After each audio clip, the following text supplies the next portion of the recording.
Bullying is a social phenomenon that it has always been there. Nowadays is in fashion.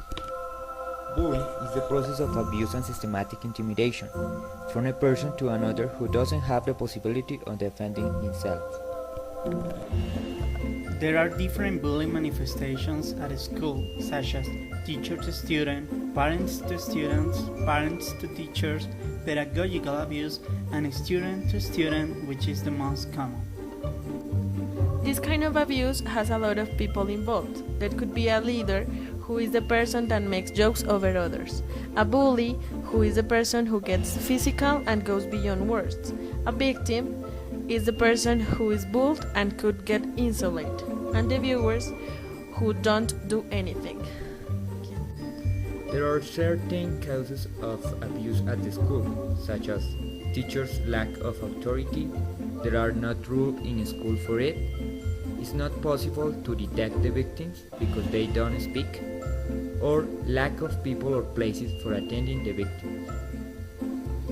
There is another type of abuse, from the teacher to the student.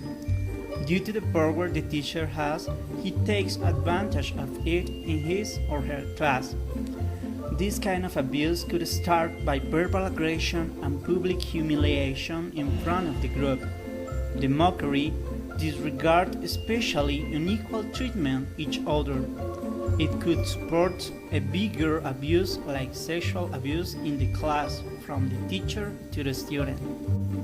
Another kind is parent to students. It's very common and it happens for a lot of reasons, like they don't care about the kid, don't go to school appointments, and don't care how their kid is going in school, feel their kids as a property and do with them whatever they want, have some difficulty in marriage, give to them a lot of material things to make up for not being there, and they have an appropriate discipline at home.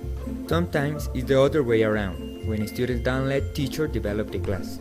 Conflict, tension, and discontrol could be the three words that define the abuse from students to teachers. There are situations such as eating in class, listening to music, that refers to bullying, because it shows not interest at all in the class, and it is disrespectful with the teachers. There are also some factors that could influence the abuse and the bullying in children. For example, having parents too disciplined, being in a violent, stressful atmosphere, or having parents too flexible could be causes for bullying. There is another type of abuse, and it's a little bit bigger than the others, and it's about the pedagogical abuse and the manifestations of it in the school, in the teachers, the students, and the parents. Some situations could be the lack of respect of the children's stage. It refers when the system doesn't respect the children's age and makes programs without taking into account the emotional aspect of the children, just looking for good results. There is another important point, that is the laboral overload, that is when teachers have to teach more subjects that are not on their experience field. Another point is that there are a lot of changes in the reforms, so teachers have to adapt themselves, which results causing problems because it is not a teaching continuous process. There are some possible solutions from this problem that came from parents or from school. From parents are emotional support, don't get violent against the school or the bully, commitment to help the kids, and stimulate new relations with another kids.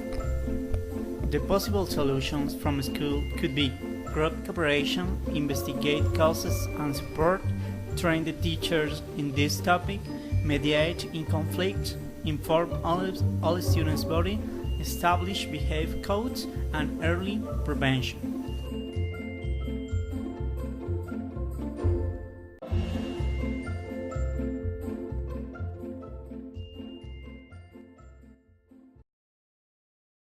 Created using Powtoon.